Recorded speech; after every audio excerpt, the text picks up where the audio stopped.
Okay, Hari Om Swamiji, and a warm welcome to all those attending today's Zoom session from Mangalore, Udupi, Bangalore, and anywhere else you have logged in from. We'll start our session with an invocation by Srimati Archana Prabhu. Archana ji.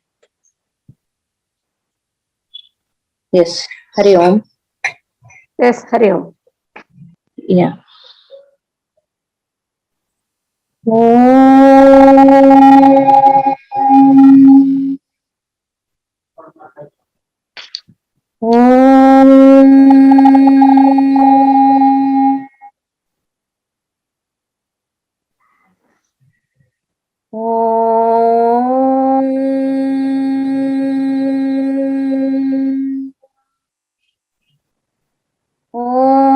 सहना भवतु सहनौ भुनक्तु सह वीर्यं करवावहै तेजस्विनावधीतमस्तु मा विद्विषावहै।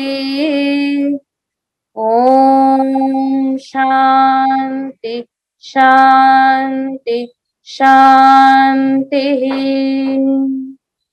गजाननं भूतगणादिसेवितं कपित्तजम्बूफलसारभक्षितम् उमासुतं शोकविनाशकारणं नमामि विघ्नेश्वरपादपङ्कजम् नमामि विघ्नेश्वरपादपङ्कजम्। सरस्वती नमस्तुभ्यं वरदे कामरूपिणी विद्यारम्भं करिष्यामि सिद्धिर्भवतु मे सदा। गुरुर्ब्रह्मा गुरुर्विष्णु गुरुर्देवो महेश्वर गुरुर्साक्षात् परब्रह्मा तस्मै श्री गुरवे नमः। समस्त जनकल्याणे निरतं करुणामयं नमामि चिन्मयं देवं सद्गुरुं ब्रह्मविद्वरं सद्गुरुं ब्रह्मविद्वरं। हरि ओम। Hari Om again. Thank you, Archana ji. Most Bhajan. everyone here, I presume, knows Swami Aparajitananda ji, President Acharya of the Mangalore Chinmaya Mission, having either heard him in person or having watched his videos on YouTube or having interacted online with him. Yes, the pandemic has brought in various restrictions, but at the same time, it has expanded our boundaries, with Swamiji's talks available to anyone, anywhere with a mobile or a laptop and an internet connection. Somebody could be listening in today from outer Mongolia, for all you know. For Shravana in the earlier days, one had to go far and sit at the feet of the Guru. Then Gurudev brought the knowledge closer to our homes in the form of yagnas. And now technology has made it direct to home in cable terminology. A happy blend of spirituality and technology, one can say, so that our sadhana can continue uninterrupted without excuses. Another form of work from home. So welcome once again. We'll now have Ashirvachana from Swamiji. Then we'll go on to the Q&A session, which will be handled by Srimati Devi Bhatt, who is doing a great job as a coordinator of the Mangalore study group. When she calls out your name and reads out your questions that you have sent in, please switch on your video if it is not already on. And the audio, which otherwise, please keep it on mute. Swamiji will first tackle the questions that have already been sent in, and time permitting, take other questions that you may have not sent in or which crop up during the session. So over to you, Swamiji.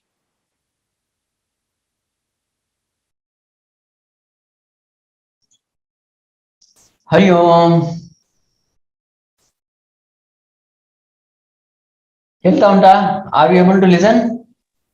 Is audio clear? Hari Om. Yes, Swamiji. Archanamma, you were telling something. Actually, Rupanji told me to sing one bhajan. That's why I was waiting. Please. Yeah. Okay. Hare Om. जय गुरुदेवं चिन्मयानन्दं जय गुरुदेवं चिन्मयानन्दं प्रणमाम्यहं गुरुदेवम् अहर्निशं प्रणमाम्यहं गुरुदेवम् अहर्निशं जय गुरुदेवं चिन्मयानन्दं प्रणमाम्यहं गुरुदेवम् धर्मोद्धारकं गीताप्रचारकं धर्मोद्धारकं गीताप्रचारकम् आनन्दरूपम् आत्मस्वरूपम् आनन्दरूपम् आत्मस्वरूपम् जय गुरुदेवम् चिन्मयानन्दं प्रणमाम्यहं गुरुदेवम् अहर्निशं प्रणमाम्यहं गुरुदेवम् अहर्निशं तामसहारकम् उत्साहवर्धकं तामसहारकम् उत्साहवर्धकं तपोवनशेषं तत्त्वस्वरूपं तपोवनशेषं तत्त्वस्वरूपं जय गुरुदेवम् चिन्मयानन्दं प्रणमाम्यहं गुरुदेवम् अहर्निशं प्रणमाम्यहं गुरुदेवम् अहर्निशं प्रेमहृदयिनं परमविरागिणं प्रेमहृदयिनं परमविरागिणं सन्न्यासिनं गुरुं शिरसा नमाम्यहं सन्न्यासिनं गुरुं शिरसा नमाम्यहं जय गुरुदेवम् चिन्मयानन्दं प्रणमाम्यहं देवम् अहर्निशं प्रणमाम्यहं गुरुदेवम् अहर्निशं प्रणमाम्यहं गुरुदेवम् अहर्निशं सद्गुरुनाथ महाराज की जय। हरि ओम। हरि ओम।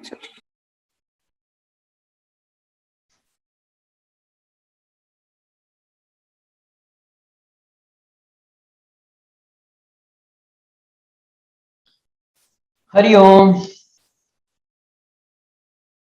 Audible? Yes.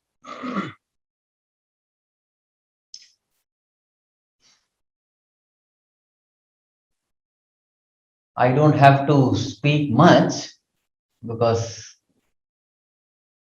there are a lot of questions which have come. Only one or two lines I will just speak and then we will enter into the questions.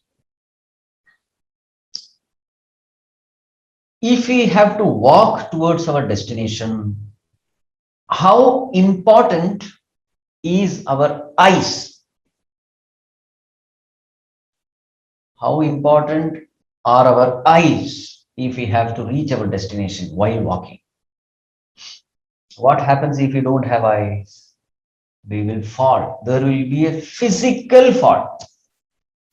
In the same way, what happens when we have no knowledge about right living?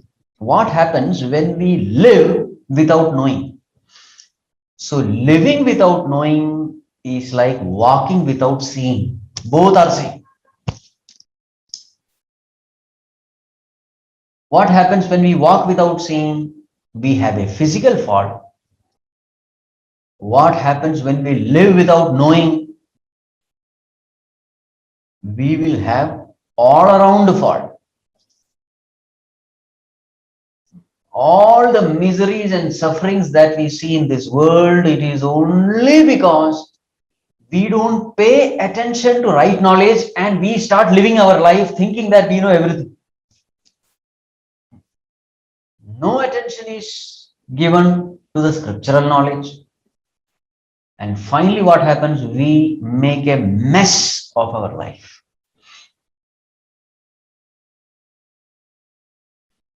Recently in the Baligar session, I was giving this information.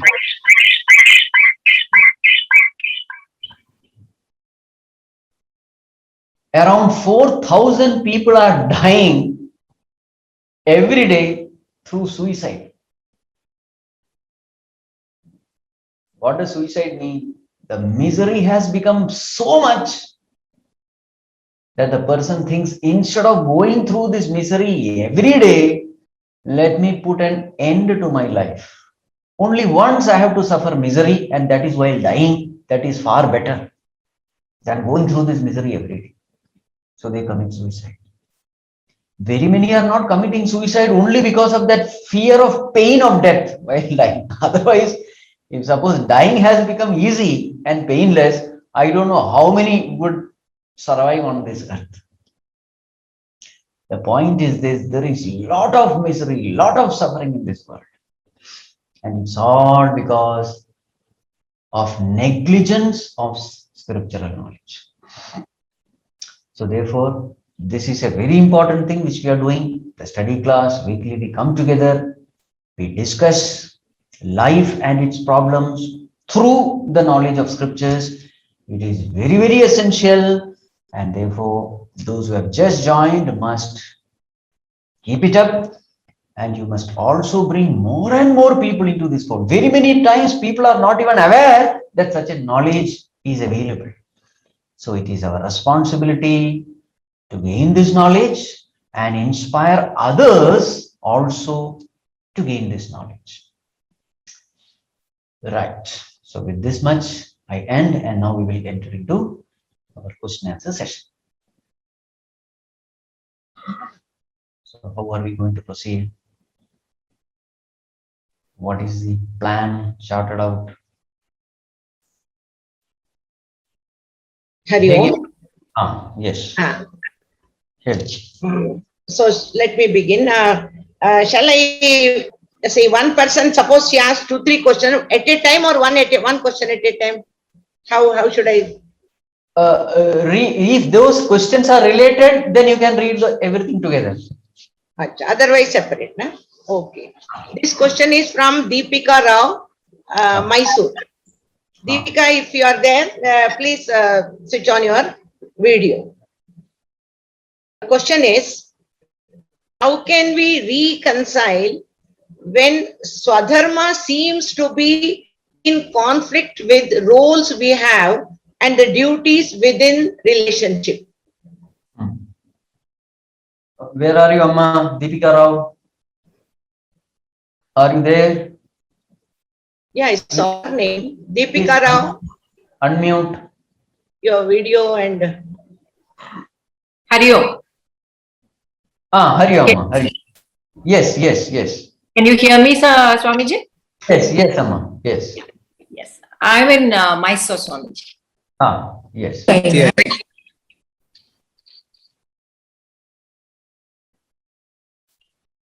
Hari Om.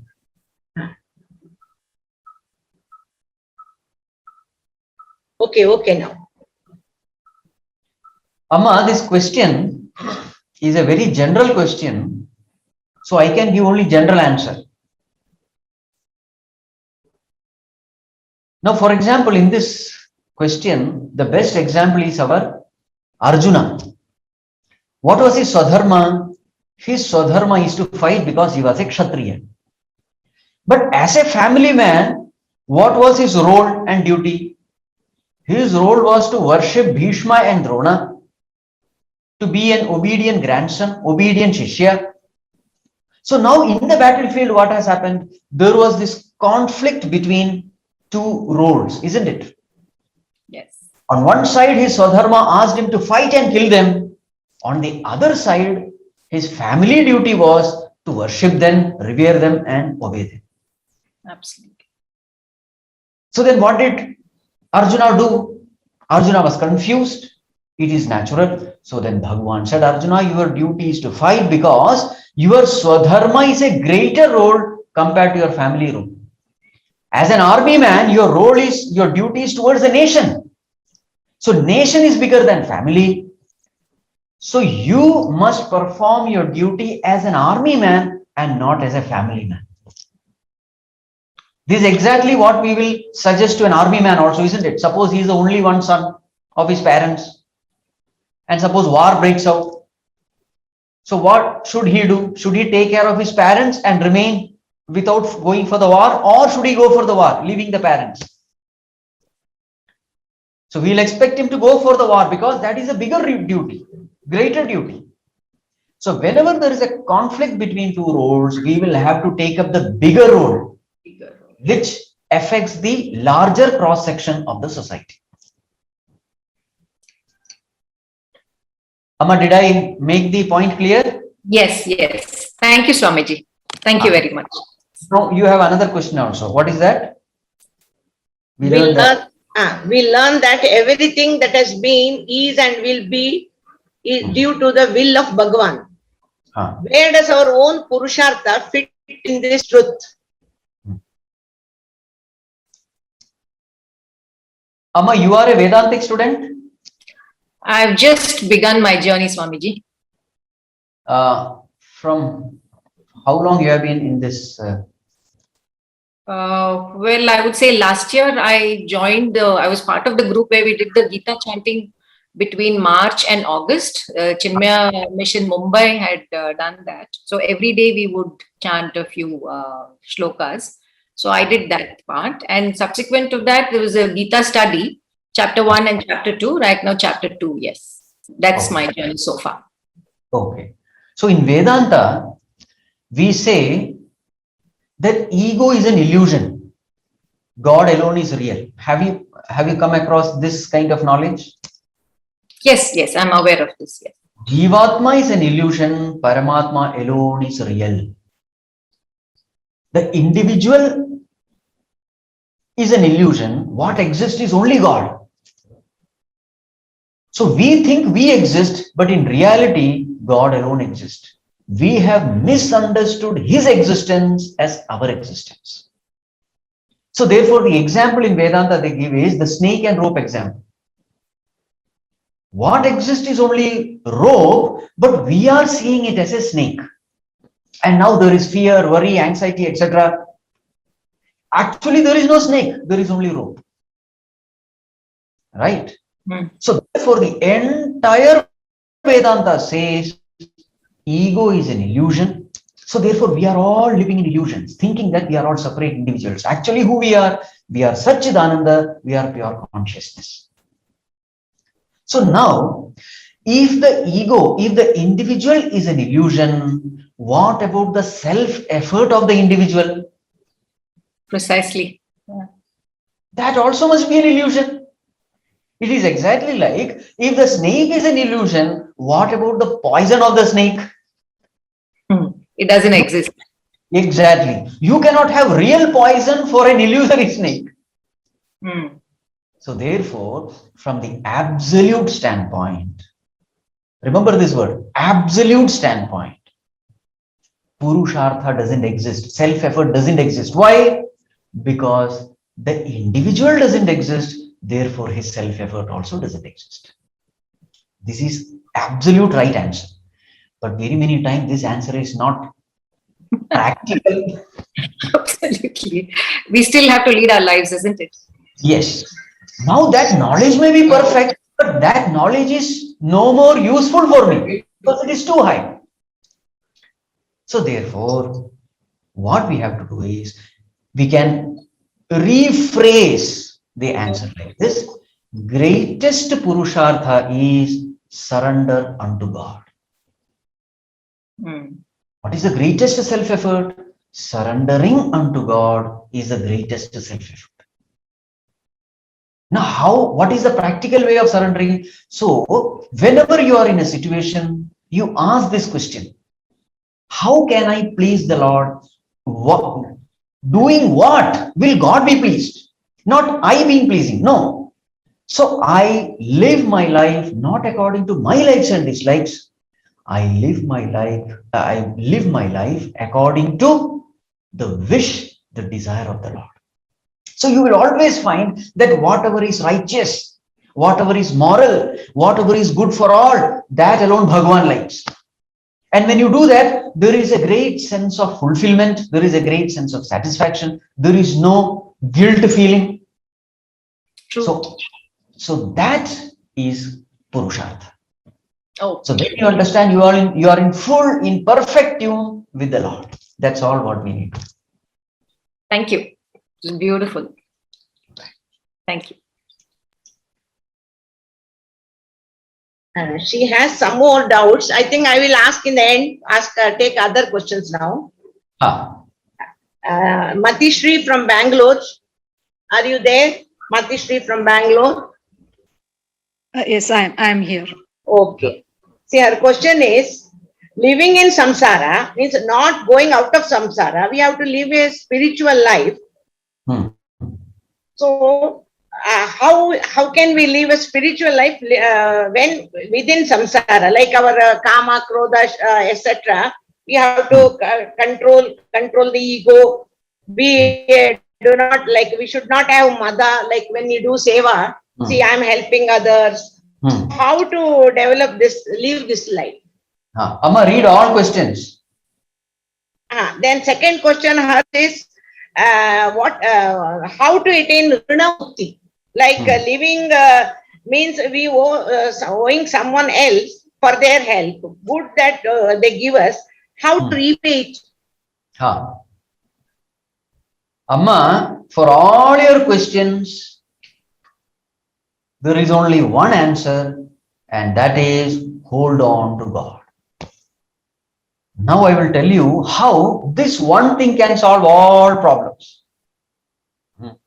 So therefore, your first question is not leaving samsara to live a spiritual life. Of course, it is possible. You don't have to leave samsara and still you can continue living spiritual life. What is spiritual life?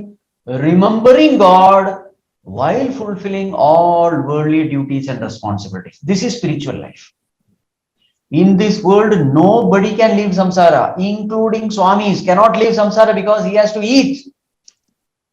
Isn't it? So nobody will give food just like that. So everybody is in samsara only. You will come across people, so you will have to deal with people. And every individual will have to deal with the negativities of the mind, kama, krodha, lobha, etc. So in short, everybody is living in samsara only. Nobody can escape samsara. Wherever you go, there will be some people around you. You will have to depend on others while living in this world.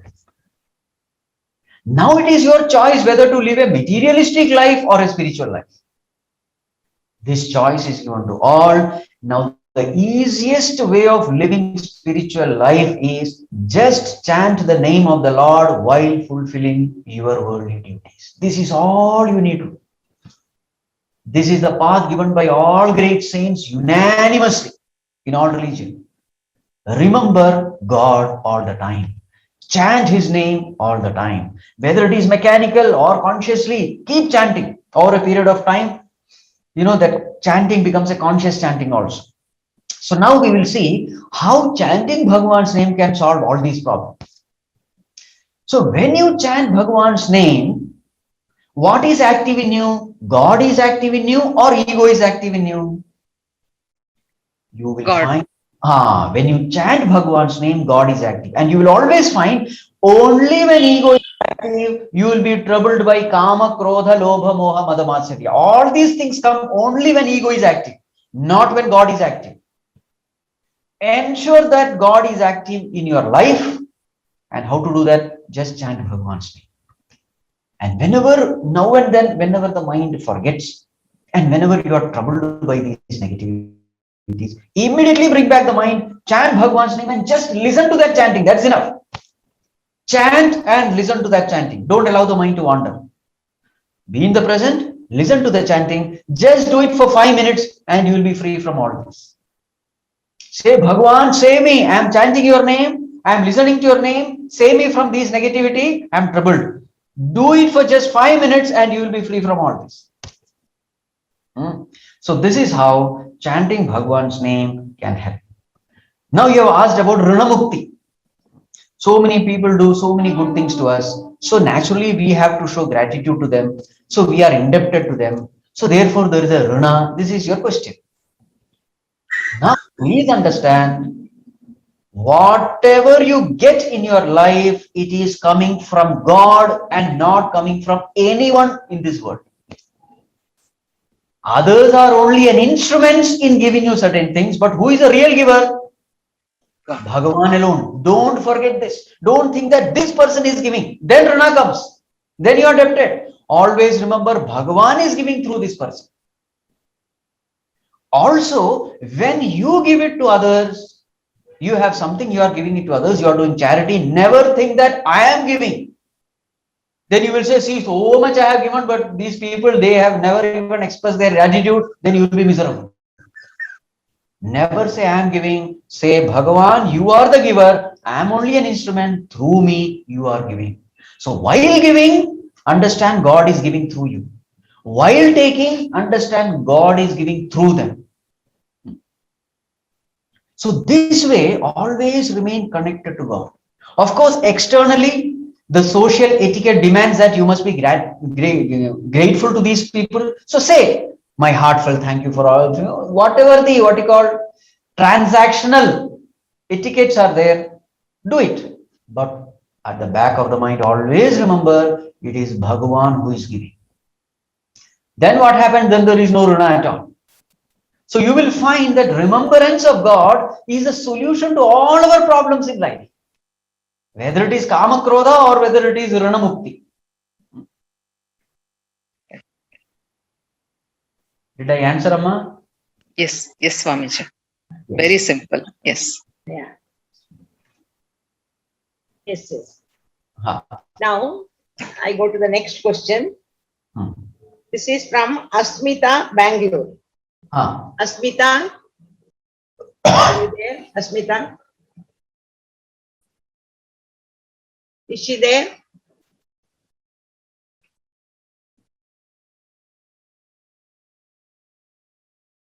Asmita, are you there? Hariom Swamiji, I'm here, Swamiji. Ah, yes, yes. My, Ha. sorry, Tell. Shall I ask the question? Deep Yeah, it down. Okay, you want to ask, you can ask. Okay. Hariom Swamiji, it is continuation of what previous Amma has asked actually. Ha. The thing is that like, whatever action you do, more or less in a day, those actions are out of attachments. You have now you said that when I continuously chant the God's name, but still when you are acting in the world, 99% of your actions are out of attachment. And then you do the lip service to the God saying that I surrender my all actions to you. There is some amount of hypocrisy I feel in this behavior of mine. How does, yeah. It is not actually hypocrisy. Hypocrisy is that deep down, you know that it is not real, but externally you are telling something else. Yes. It is not hypocrisy. Because when you say that Bhagwan, everything belongs to you, don't you really feel that everything belongs to God? You really feel, you know it. Yeah, one feels it, yeah. Yes, but that intensity of feeling is less, that I accept. But it is not it is not hypocrisy, because deep down you know everything belongs to God alone. So that term is wrong actually. Okay.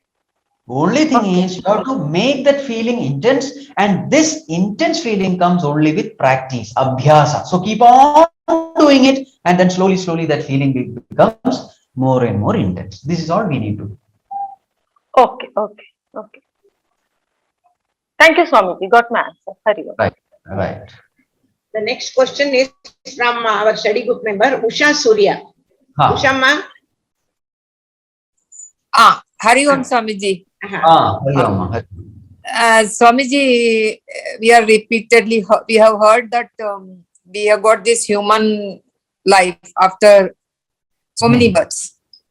So if we were animals, etc., how did we earn karma and how did we exhaust karma? That is my doubt. Okay, Amma, whenever we are in animal life, there is lot of suffering. And the law of this nature is anybody who suffers will gain something. It is a law of the nature. Whether you consciously suffer or unconsciously suffer, any suffering will carry some grace marks. Suffering means grace mark. That's why they say whenever there is a pain, there is a gain. There is a gain. So through lot of suffering, now all these animals you see, there is so much of suffering. You see these dogs and cats and birds, etc. There is so much of fear in them. You can just make out through their eyes only. They are never secure. All the time they have to be alert. So therefore you will find the what you call the suffering in them is so much. And also when they physically suffer, they can't express it to others. They have to silently suffer. You know, so for all that, Bhagavan, out of compassion, through this suffering, he purifies all those sins committed by them in the past, whatever. So what happens is through suffering, lot of purification happens. Suffering purifies the heart, whether it is in the human kingdom or animal kingdom. And so over a period of time, once the mind has become sufficiently purified, that jiva gets human birth. This is what happens. Right.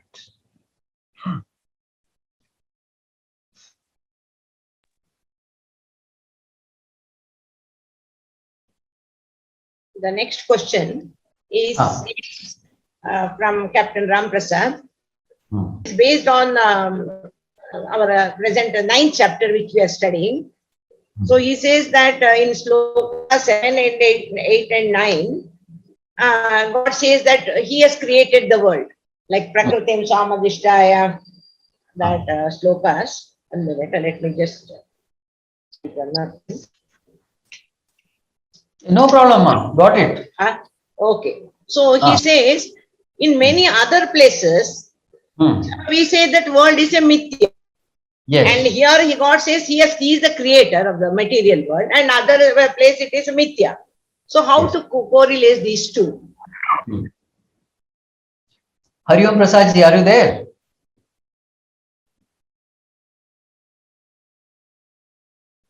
Prasad ji? We say that the world is a creation of our mind, and on the one hand we say it is all the description about the creation of the world. Yes. So the reconciliation for that. Yes. See, in spirituality, for the same question, we have different answers. We don't have one answer for one question. No, we have different answers. Why different answers? Depending upon the evolution of the seeker who is asking the question, we keep giving various answers. It is something like a child comes to you from the school. He says, Papa, A for, then you say aeroplane. Then you say, no, A for apple. Then you will have to say, yeah, I am wrong. A for not aeroplane, it is apple. Why? At his level, A is for apple. Isn't it? Though you are right from a higher standpoint, at the level of the student, A is for apple only and not for aeroplane. So in the same way, in spirituality also, we have different levels of answers. So now here is a beginner seeker. According to him, world is absolutely real because he is perceiving it. So naturally a question will come from where has this world come from? What is the support of this world? All these questions are coming with the understanding that world is absolutely real because it is, we can perceive it through our senses. To such a student, we will never say world is unreal. To such a student, all these answers which we find in Bhagavad Gita is given. So many cause-effect relationships are given. So we say, yeah, there is a world and it has come like this. Now, what happens when this answer is given? That student will have tremendous love, respect and reverence for the creator of this world. So in Bhagavad Gita, you will find Bhagavan saying the whole world has come from me. So naturally a spiritual student will have an opportunity to develop devotion for God. And now this devotion is absolutely essential to evolve spiritually. But suppose this knowledge is given. No, the world doesn't exist. It's unreal. It's mithya. See, you may be right from the absolute standpoint, but that piece of knowledge is not going to help that student, because the moment he thinks, oh, this world is a dream, then fine, I will do whatever I want. I will live a licentious life because anyway it's a mithya. So what is the point in living a righteous life and all those things? What is the point following all these moral codes of conduct? Not necessary, because it's anyway mithya. So now what is happening is your absolute knowledge has spoiled him. See, spiritual knowledge can be very dangerous if right answer is given to a wrong student. So therefore, in the beginning, we don't say world is mithya. In the beginning, we say, yes, world is there, but there is a supreme Lord who has created the world. Now what happens is that person will be God-fearing and God-loving. And in the process, his mind becomes purified. And with a purified mind, when he really evolves into the highest state, then Ramana Maharshi's Rama Bana is given. What is it? Manasam tu kim margane krite naiva manasam. You are inquiring into the world. First inquire into the mind. You find there is no mind, therefore there is no world. Now this person is in a position to understand it. So therefore, we have different syllabus for different grades of students in spirituality. I hope I have answered. Yes, Swamiji. Because the earlier question that you mentioned, that everything from an absolute standpoint. So Yes. this example that is given of the lion. So from the point of BMI, the person would run away because the lion will kill him. The realized soul will say, okay, the lion is not there, I am not there. Everything is consciousness. But for those of us who are neither here nor there, we are identified with the BMI, but at the same time, we are saying that, oh, I'm not the BMI, this consciousness and Atman. And so that is where the confusion arises, that you're identified, but you're not fully realized. So then there's a big confusion as to which one to take at what point of time. Correct. So whenever there is confusion, understand we are at the lower level. Confusion means we are at the lower level. So let us take this world as real. Let us not take this world as mithya. It may be true for very few minorities, but for us, the world is real. Then those instructions given for the beginner spiritual seekers, those will be more helpful to us. Apply to us. Apply to us, yes. Thank you, Swami. Hari Om. Prasadji, two more questions are there. Yes. One is a major portion of Veda is Karma Kanda, not Vedanta. Why it's so? Kindly explain this. And the second one also will say, we understand so many natural disasters, global warming, etc. Is it collective Mahalla? Right. These two from same Prasadji.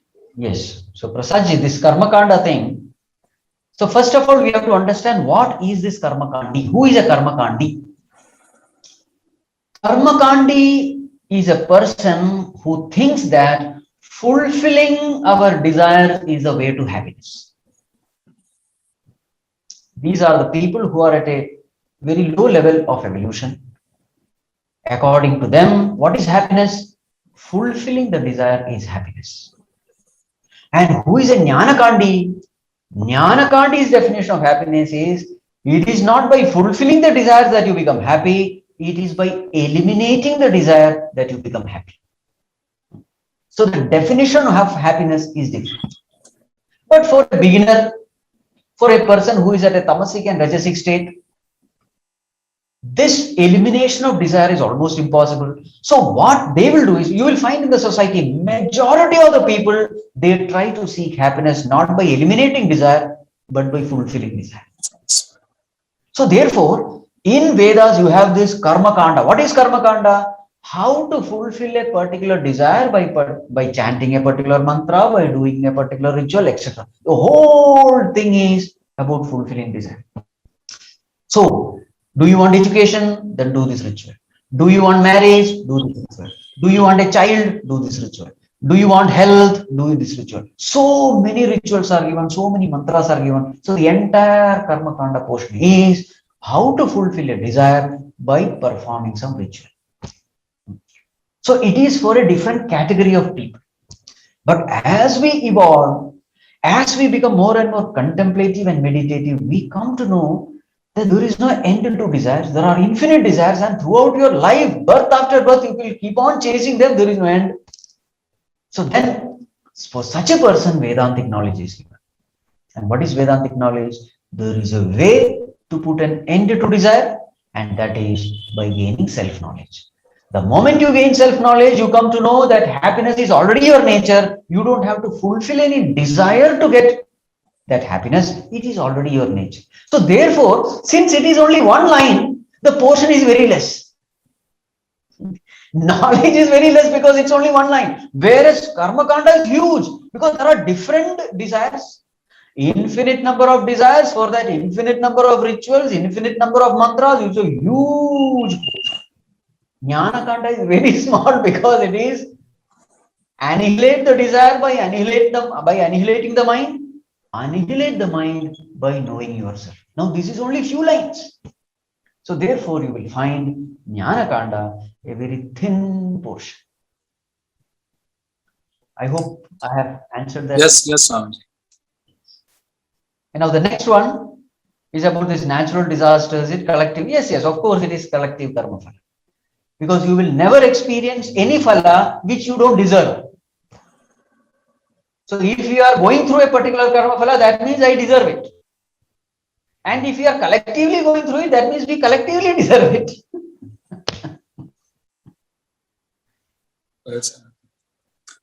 Yes, Swami.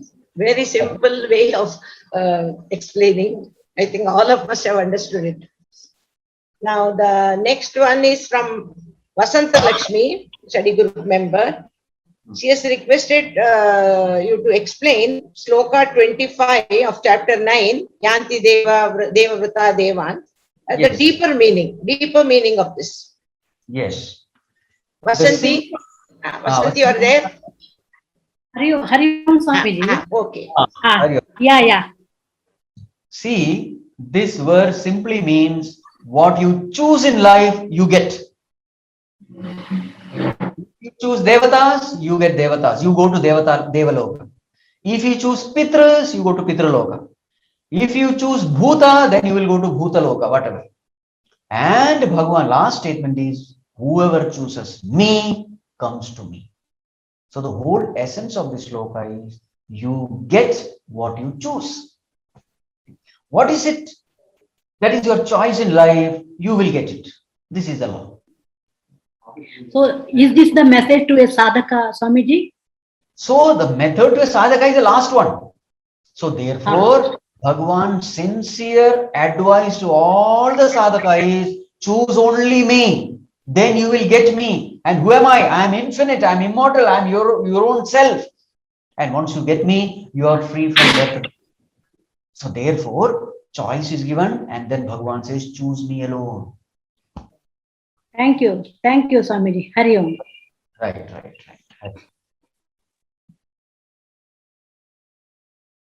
Now, at present, we have completed up to sloka 29, and that day somebody asked me about the sloka 32. That is about that Papa Yonaya, Striya, Vaishya, Shudra. Yes. That one. So she's not from a study group. She's from our Devi group. One lady is there. So she asked me how this Papa Yonaya, we are called Striyas and Vaishyas are called Papa Yonaya. So I thought If you No, explain. no. See, in Sanskrit, if you read the verse, you can translate that Sanskrit verse in two different ways. Striyaha, Vaishyaha, Tatha Shudraha, Papayonayah. So those people who are born in sinful wombs like Striya, etc. Or this is one way of translation. That means what? Stri, Vaishya, Shudra, they are born in Papayonis. This is one meaning. The second meaning is, or second way of translating is, the Papayonis, the people who are born in sinful wombs, and Stri, Vaishya, Shudra, etc. Okay, so therefore, I prefer to translate it as per various Mahatmas, like various Mahatmas do, that Papayonis are different and Stri, Vaishya, Shudras are different. Because Papayoni means a person who has done Papa, he is born into Papayonis. So this has to be taken as people who are really, what do you call that? You know, the criminal minded and the very antisocial elements, we can say, Papayonis. Or maybe even animals, etc. Those who are not even given a human birth, they can be called as Papayonis. But not Stri, Vaishya, Shudra, etc. No way. So even then, people are not happy. So with this translation, so what is her question? Explain. Explain, like Stris and Vaishya and Shudras, Ah. their name is taken as separately, like they will also get my gati. Not all, especially why these names have taken, not Kshatriyas and Brahmanas, like that. Now, this is a lady, right? Yeah, she asked me, lady. So she is complaining that why the lady's name has come. I mean, No, that is natural because nowadays, you know, this feminist group, they are very strong. So everywhere that is there. So let me explain a little regarding that. See, when a person is born as a woman, please understand, the consciousness has neither, it doesn't have any gender. So it is neither male nor female. This we have to understand. So any Jivatma is neither a Stri nor a Purusha. So according to the past karmas only we get the gender. Now, when we are born as a woman, there are certain disadvantages in the society. What is the disadvantage? Number one, physically we are weak. As a woman, any woman's body is a weak body, isn't it? And therefore, there is a sense of insecurity always in them.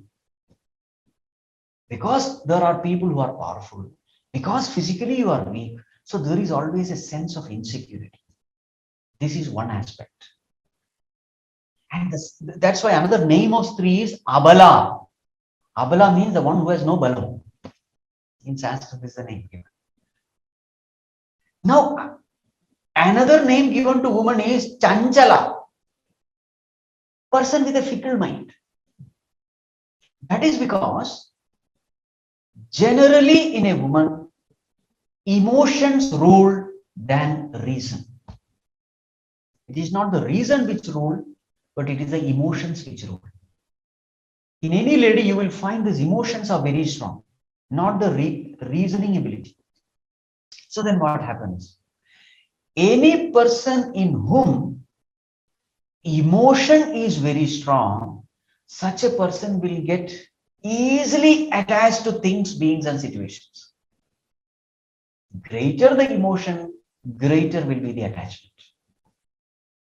Now what happens? The law of life is, if you are intensely attached to things, beings, and situations, the end result is going to be sorrow.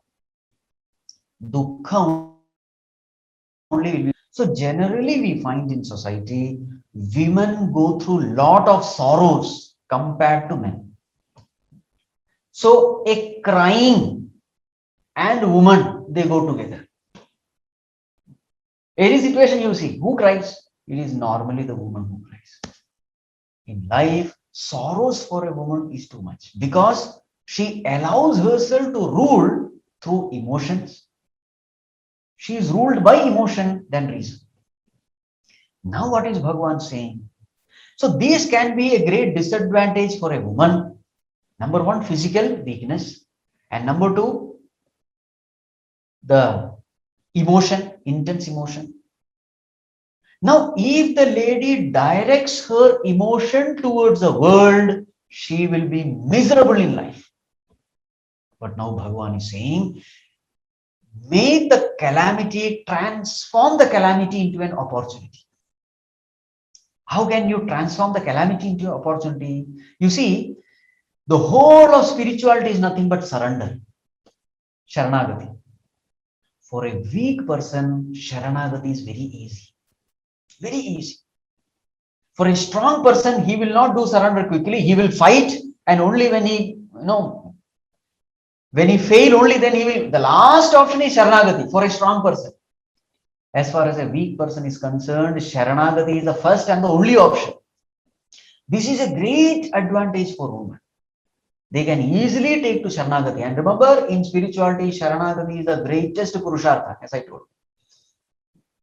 This is number one. Number two, the power of emotion is intense.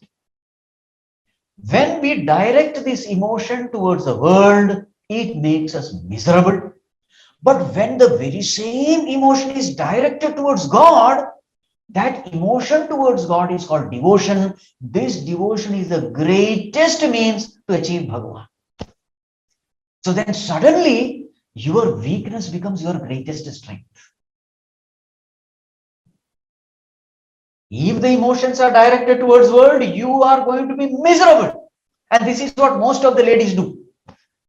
They get attached to, the children and husband and family thing, and they make a mess of their life. But if the very same emotion is directed towards Bhagavan, they are at a greater advantage than men. Because power of emotion is the strongest emotion. And that's why you will find there are so many lady devotees. Like Mata Amritandamayi, Anandamayi Ma, etc. They all take the path not of Vedanta, but of devotion. You see, for women, the path of emotion is easiest because emotion is in plenty in them.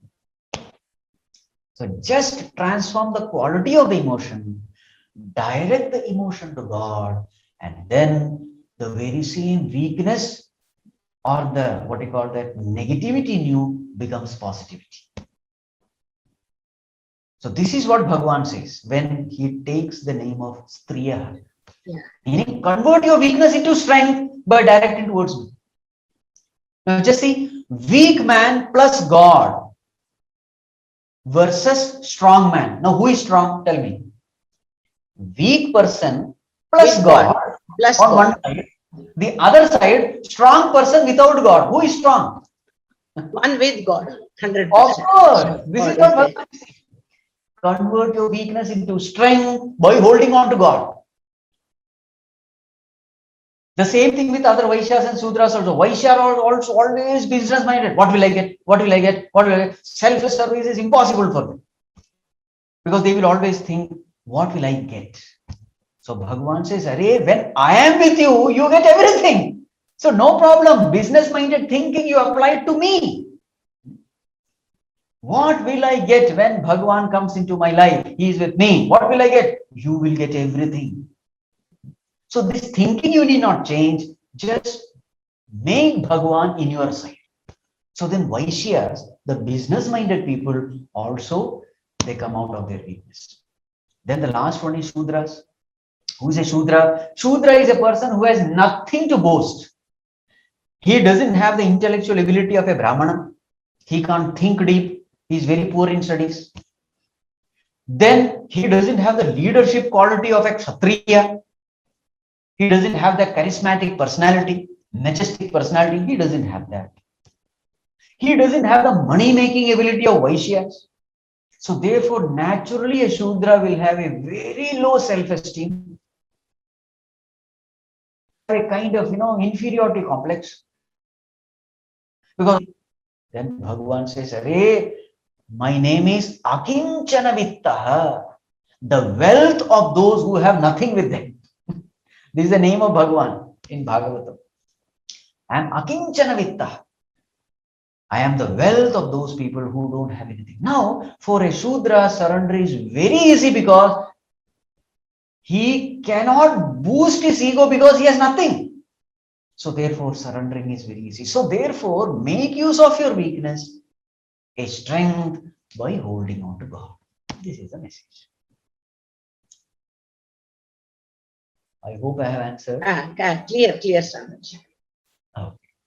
Clear. Now, I think there is one first question also, some few. Yeah. This in the first one, anyone else is there today? Any other question? Otherwise, Deepika Rao had some questions. I will ask her questions. Devi Didi, Yes. one Geeta Amma has sent one question related to earlier questions only. Geeta, she may be attended. I'll read the question. When somebody is scolding us or using words which cause discomfort to us, does this mean Bhagavan is sending a message through this person for my benefit, or is it my past karma?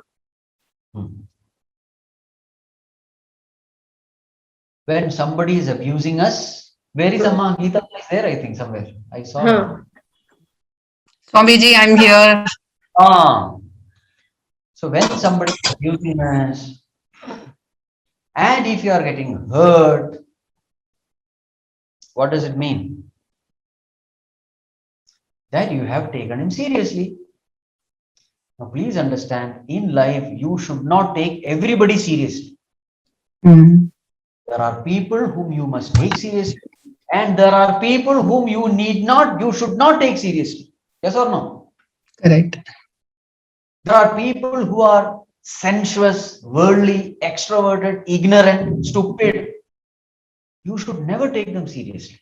And there are highly evolved Mahatmas, knowledgeable saints and sages, the wise people. You must take them seriously. So therefore, you are hurt means that you have taken that person seriously. You understood? This is one way. The second way is you are hurt because the ego in you is strong. This is another way of analyzing. You will always find that abusive words hurt, that intensity of hurt is directly proportional to the intensity of ego. Always you will find this. So if I say, Bhagavan, I am a nobody, I am a nothing, I know nothing, I have nothing, then there is no possibility of hurting because you don't consider anything about yourself. It is something like Gurudev used to say, a person who is standing will have a long shadow, a person who has fallen flat will have no shadow. No shadow. Okay. Isn't it? So therefore, let us use these hurt feeling due to abuse, let us use hurt in order to efface our ego, in order to erase our ego. This is what a sadhaka must do. Because my enemy is not somebody, my enemy is my own ego. Yes. Isn't it? Suppose there is a wound in your hand, there is a wound with pus. And then somebody uses a knife and cuts it, and the pus comes out. Then one way of telling is that knife brought out the pus. You can keep on blaming the knife. Or the other way of saying is, no, it is my mistake. I should have got this wound healed. This is another way.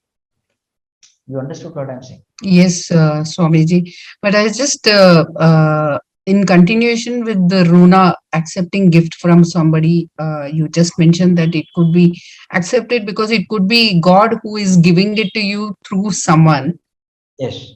So I was thinking such messages is good messages when it is the message coming from God, or even if it is a bad message or something which is upsetting us, is that also to indicate or teach us something? That is the clarification I want to know. Anything which disturbs you, understand your thinking is wrong. Okay. If you are disturbed, your thinking is wrong. Somewhere your trust, your love, your faith is not very strong. This is what it means. Okay. Peace means God, peacelessness means absence of God.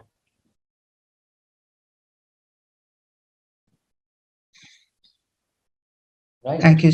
Thank you so much, Swamiji. Yes. Hari Om. Hari Om, Hari Om. Hari Om. From Deepika Rao, two more questions are there.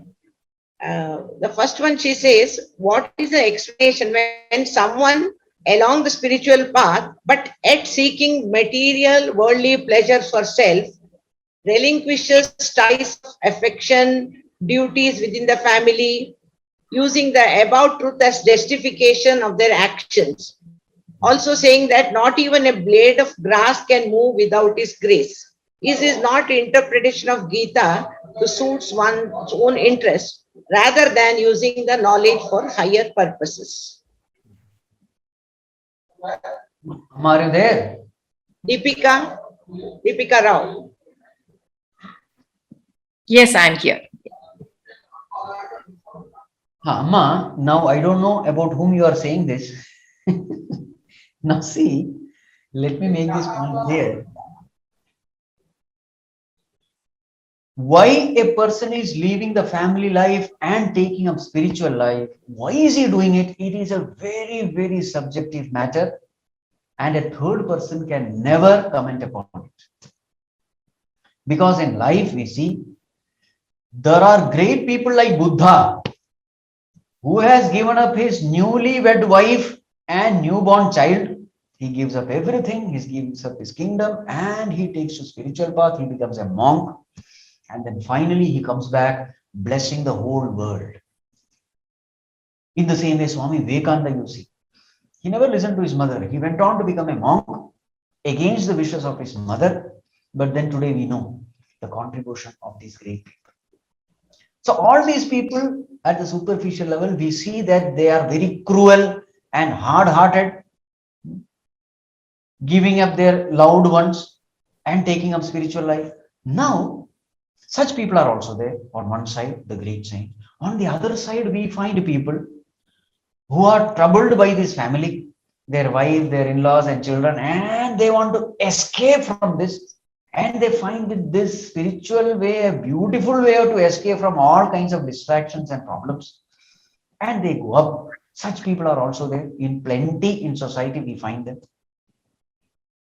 So now, which is right? Now see, if we have to take a decision in life, we cannot tell about others, but we can tell about ourselves. True. Whenever you have this conflict, whether to remain in family life or take up a spiritual life by giving up the family life, whenever you are in conflict, always take decision in a prayerful mood, not in a disturbed mood. In a prayerful mood, when the mind is sattvic, when the mind is peaceful, you are in tune with your Creator. And when you are in tune with your Creator, He guides you properly because He is your father and mother. So our first responsibility is to have a peaceful mind through prayer. And once we are in tune with God, that Lord guides us through the voice of conscience. The voice of God is voice of conscience. And whatever He says, whether to remain in the family or to leave the family, whatever He says, just do it. Because He is always right. So never take decision when you are totally disturbed or excited.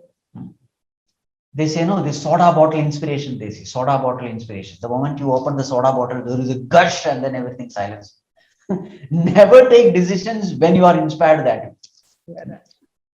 Again and again, get connected to God and ensure whether Bhagavan, is this the way in which you want me to live? Is this the path which you want me to take? Again and again, when you get connected to God, it becomes very clear to you whether to remain in family or to leave the family. All these great people like Buddha and Vivekananda, they took spiritual life only when they were 100% sure. And how did they become 100% sure? Not through their own intellect. No, in that prayerful meditation, it became very clear to them their future goal, their path, everything, and then they took this decision. It was not a thoughtless decision. Now, what happens when a person takes a thoughtless decision? So he runs away from his wife and children, fine. He may be in the Himalayan caves, fine. But he will have a miserable time there, because remember, our enemy is not our family people or anyone. Our enemy is our own indisciplined, sensuous mind. Now, wherever you go, mind is with you. So in the Himalayan cave, he will have a miserable life. Rather, he is jumping from frying pan to burning fire when he is running away from the world. Because once you become a Swami, you don't have money. And now the mind is filled with varieties of desires. Now you can't fulfill these desires because you don't have money. There are so many pleasures which a worldly person can easily enjoy in the world. These pleasures are not available for a Swami or a sannyasi. So suppose there is a desire gurgling and you don't have any means to fulfill it, your condition will be miserable. You are neither here nor there. This is what Bhagavad Gita says. Karmendriyani sanyamya ye aste manasasmaran indriyarthan vimudhatma ithyachara sauchyate. So what is being said? So here is a person who is meditating. Now his mind is impure, therefore he can't fix the mind in the Lord. Now because he has taken sannyas, he can't fix the mind in the world also. The mind is wandering, full of desires. He can't fulfill his desires. His condition is miserable. So therefore the wise advice is, if you have desires, remain in the family. If at all you have to take to spiritual path, you have to leave everything, make it doubly sure through your prayer, through your sadhana, through your purity of mind. Only when you are doubly sure, take this path, because this path is more difficult. Thank you. Thank you, Swamiji. Right. One more question. Ah. I think this is a most common question even for all of us in everyday life. The question is, if every thought and action of ours determines and gives us our karma phala, keeping in mind what the impact when we harm or kill creatures in lieu of what we want for ourselves, like for example, kill a pest without a second thought, and sometimes you feel happy that you have got rid of it, like killing even pests, whether karma phala will come. This question is often, even I get some doubt whether what we do is right or wrong.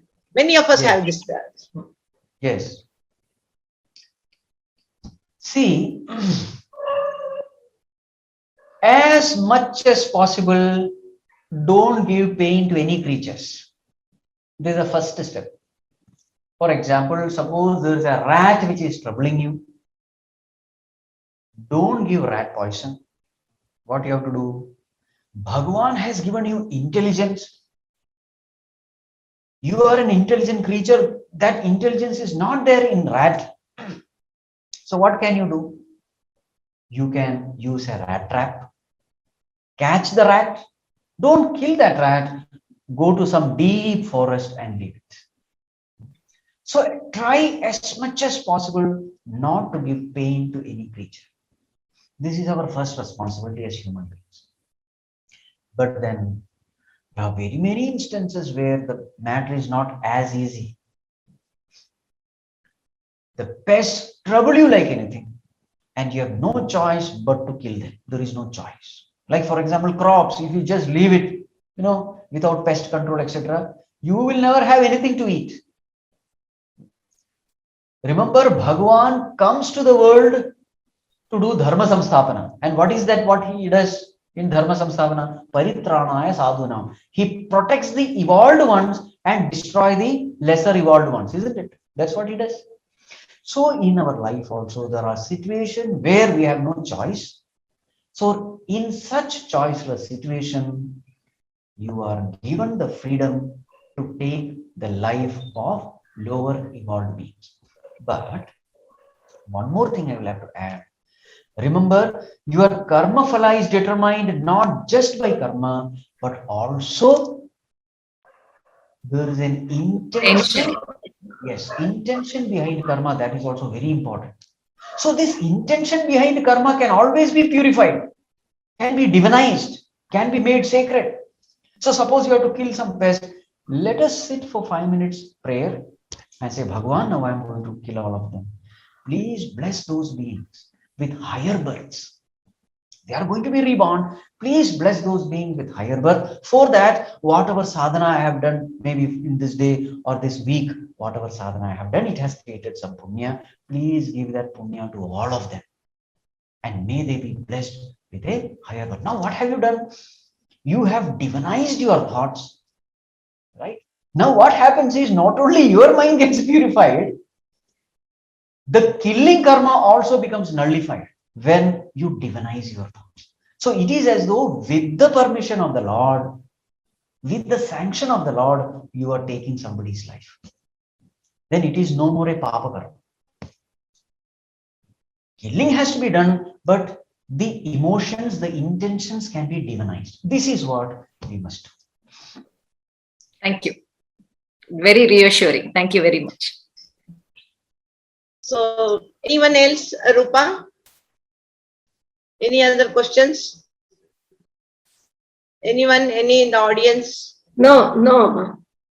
Answer. So, conclusion, no? Yeah. Yeah, vote of thanks, I think. Is there any other in the schedule? No. Yes, yes. The vote of thanks itself, I guess we could go on for ever, and some more questions may have arisen in people's minds, but we'll have to keep it for some other time since we are already Time up. short of time now. So on a collective behalf, if you could give our humble thanks to Swamiji. Thank you. Swamiji, I would express some views. First, on behalf of all of us here, we offer humble pranamas to Puja Gurudev, Swami Chinmayanandaji, and to Chinmaya Mission. Because of them, because of the blessings of Gurudev, this sacred knowledge of Shrutis and Smritis is coming to us. It's readily available to us through this Guru Shishya Parampara. We are ever grateful to Gurudev and the Chinmaya Mission. And today we had such a wonderful session. And I think all those who have asked questions, not asked, all of us have benefited. Our doubts are cleared by simple, lucid language. Swamiji has explained, our doubts are cleared. So we are very grateful to Swamiji. My sincere, heartfelt thanks to you, gratitude to you on behalf of all the people here. And I hope that in future also you'll be coming to our study class in this way and bless us, inspire us. Because of the encouragement or your blessings, we are more and more inspired. Now our study class has more than, I think 12, about 14 students are there. The number is increasing and all are participating very actively. And I also offer my thanks to all those who are present today, all the sadhaks, sevikas. Because of your participation, it has been very successful. And thanks to all of you. Hari Om. Now to conclude the session today, I'll request Suchitra Didi to chant the Shanti mantra, and that will be closing this session today. Thank you. Hari Om. Om Sarve Bhavantu Sukhinah Sarve Santu Niramayah Sarve Bhadrani Pashyantu Ma Kaschid Dukkha Bhag Bhavet Asato Ma Sadgamaya Tamasor Ma Jyotirgamaya Mrityor Ma Amritam Gamaya Om Shanti Shanti Shanti Hari Om Shri Gurubhyo Namaha Hari Om. Hari Om. We conclude our session today with this. Swamiji's this session will be later on YouTube. There are numerous talks by Swamiji which are on the Chinmaya Mission Mangalore YouTube channel, and you can visit that as well as the Chinmaya Mission website. Hari Om and thank you.